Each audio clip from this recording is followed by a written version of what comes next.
नमस्कार दर्शक बंधु, आपण को मोर यही चैनल समस्त स्वागत। आज प्रथम प्रश्न, आदिकवि नाम किए परिचित? सठिक उत्तरटी है सारला दास।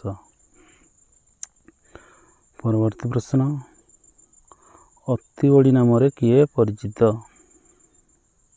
प्रश्नटी पुणी थे, अतिबड़ी नाम किए परिचित? यार सठिक उत्तरटी है जगन्नाथ दास। परवर्ती प्रश्न, भक्त कवि नाम किए परिचित? प्रश्नटी पुणी थे, भक्त कवि नाम किए परिचित?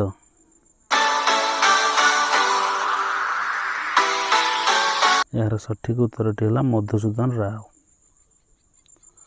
परवर्ती प्रश्न, व्यास कवि नाम किए परिचित?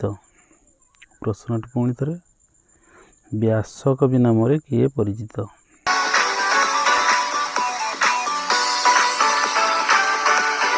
यार सठिक उत्तरटी है फकीर मोहन सेनापति। परवर्ती प्रश्न, बाणीकंठ नाम किए परिचित? प्रश्नटी पुणी थे, बाणीकंठ नाम किए परिचित?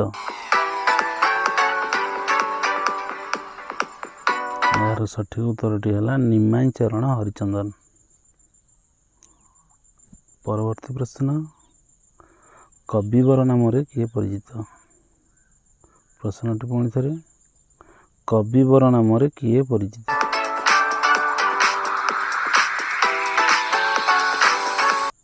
यार सठिक उत्तरटी है राधानाथ राय। परवर्ती प्रश्न, कांत कवि नाम किए परिचित? प्रश्नटी पुणी थे, कांत कवि नाम किए परिचित?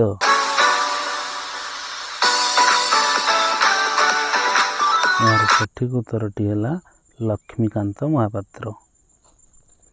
परवर्ती प्रश्न, कवि सूर्य नाम किए परिचित? प्रश्नटी पुणी थे, कवि सूर्य नाम किए परिचित?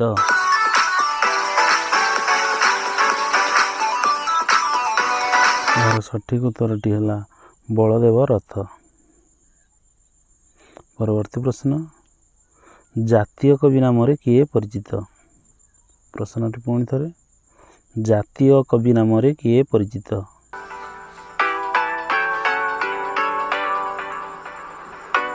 यार सठिक उत्तरटी है वीर किशोर दास। परवर्ती प्रश्न, कविचंद्र नाम किए परिचित? प्रश्नटी पुणी थे, कविचंद्र नाम किए परिचित?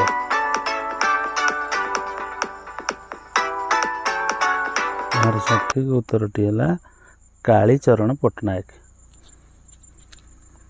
परवर्ती प्रश्न, कवि मंजुल नाम किए परिचित? प्रश्नटी पुणी थे, कवि मंजुल नाम किए परिचित?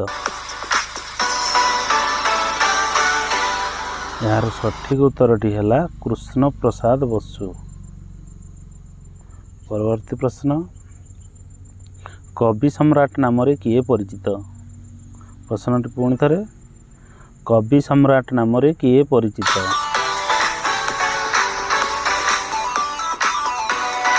यार सठिक उत्तरटी है उपेंद्र भंज। परवर्ती प्रश्न, सन्थ कवि नाम किए परिचित? प्रश्नटी पुणी थे, सन्थ कवि नाम किए परिचित? यार सठिक उत्तरटी है भीम भोई। परवर्ती प्रश्न, स्वभाव कवि नाम किए परिचित? प्रश्नटी पुणी थे, स्वभाव कवि नाम किए परिचित?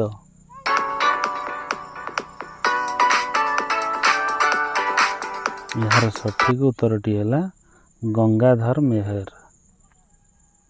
परवर्ती प्रश्न, पल्ली कवि नाम किए परिचित? प्रश्नटी पुणी थे, पल्ली कवि नाम किए परिचित?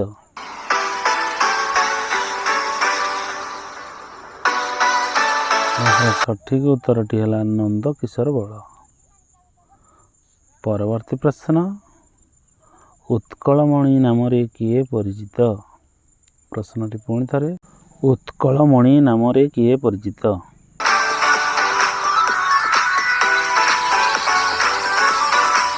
ଏହାର ସଠିକ୍ ଉତ୍ତରଟି ହେଲା ଗୋପବନ୍ଧୁ ଦାସ। ପରବର୍ତ୍ତୀ ପ୍ରଶ୍ନ, ଉତ୍କଳ ଗୌରବ ନାମରେ କିଏ ପରିଚିତ? ପ୍ରଶ୍ନଟି ପୁଣି ଥରେ, ଉତ୍କଳ ଗୌରବ ନାମରେ କିଏ ପରିଚିତ?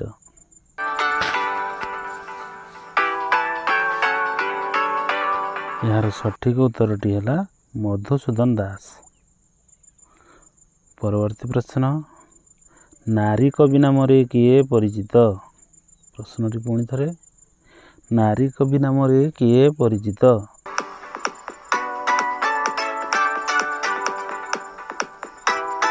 ଏହାର ସଠିକ୍ ଉତ୍ତରଟି ହେଲା କୁନ୍ତଳା କୁମାରୀ ସାବତ।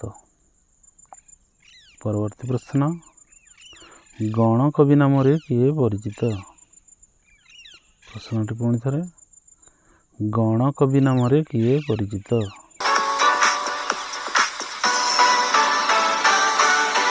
ଏହାର ସଠିକ୍ ଉତ୍ତରଟି ହେଲା ବୈଷ୍ଣବ ପାଣି। ପରବର୍ତ୍ତୀ ପ୍ରଶ୍ନ, ଯବନ କବି ନାମରେ କିଏ ପରିଚିତ? ପ୍ରଶ୍ନଟି ପୁଣି ଥରେ, ଯବନ କବି ନାମରେ କିଏ ପରିଚିତ? ଏହାର ସଠିକ୍ ଉତ୍ତରଟି ହେଲା ଭକ୍ତ ସାଲବେଗ। ଧନ୍ୟବାଦ।